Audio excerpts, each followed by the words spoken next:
Well, you know, I don't know if it was you that made the comment or someone else, but there was some criticism after Storm King about, you know, high risk and so on and so forth. And the response was, well, do you want us to become a can't-do organization or a can-do organization? Do you remember that, or have any thoughts on that? Yeah, I do. I remember that. I don't think it was me that specifically said that, but there was a lot of talk about can do, can't do, because we were a can do.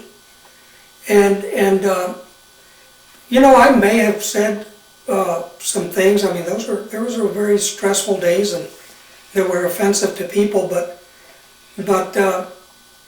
you know, having gone through all of that, having experienced it as a base manager, there's a lot of difference between being a jumper and being the base manager and dealing with a fatality. Okay, because you are the focal point. You are where the buck stops. It's not the regional director. It's not the regional forester. If there's a jumper fatality, it goes right to the base manager. So every base manager that has experienced a fatality knows what I'm talking about. You're going to say things, and you really try to be sensitive. At least most of us do. We try to be sensitive to family, but yet at the same time we have to be realistic. And it's a fine line, because if you try to be realistic and sensitive and you lean more towards the realistic, you're going to offend a family member or a close friend of the jumper. And the bottom line is this: it's a volunteer organization, and there's inherent risk. There's inherent risk jumping out of airplanes. We've had a number of fatalities out of jumping out of airplanes. Billy Martin wasn't the only one. There's been several. We've had a lot of people that have gotten hurt badly, that have been burned, broken backs, broken femurs, you know, head injuries. There's a lot of severe injuries in the jumper program over the years. Career-ending injuries.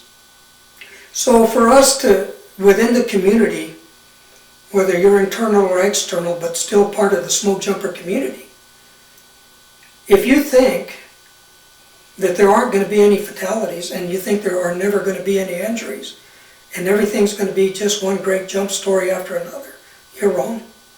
Because there are a lot of risk.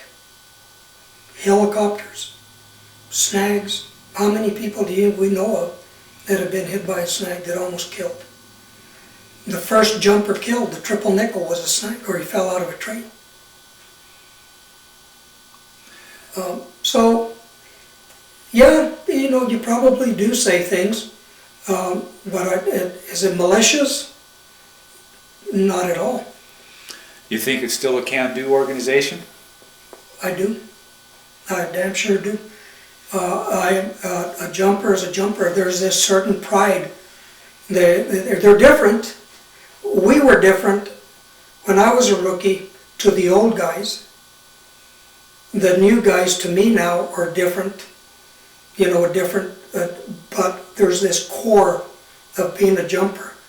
And I think that, when there's a challenge, it just brings out the best in them. I think to this day, they all come out of the same little mold somewhere, and we're born with this little desire that we want to be smoke jumpers. I think it still is, and I think as long as the program lives, it's going to be a can-do organization. Thank you.